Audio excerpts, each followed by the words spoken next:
Nima uchun o'zim ishlab topayotgan puldan soliq to'lashim kerak, hisob raqam ochishim kerak degan savollarga to'xtalib o'tadigan bo'lsak, ko'p marta tizimli ravishda foyda olishga qaratilgan faoliyat bu tadbirkorlik faoliyati hisoblanadi. Masalan, mashina oldi-sotisi tizimli ravishda bo'ladigan bo'lsa, bunday faoliyatni siz yoki YTT yoki korxona ochmagan holda amalga oshiradigan bo'lsangiz, ya'ni davlat ro'yxatidan o'tmasdan, bunga jiddiy javobgarlik belgilangan qonunchilikda. Masalan, 165 milliondan oshadigan bo'lsa sizning yillik oborotingiz, bu juda katta miqdor deb talqin qilinadi va Jinoyat kodeksi bo'yicha javobgarlikka tortiladi.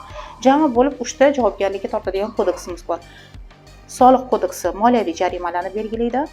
Ancha miqdor, katta miqdor degan tushunchalar bor. 500 BRVgacha bo'lgan, ya'ni 165 milliongacha bo'lgan oborot uchun ishlaydi. Ma'muriy javobgarlik to'g'risidagi kodeksda faqat pul sifatidagi sanksiyalar qo'llanilgan.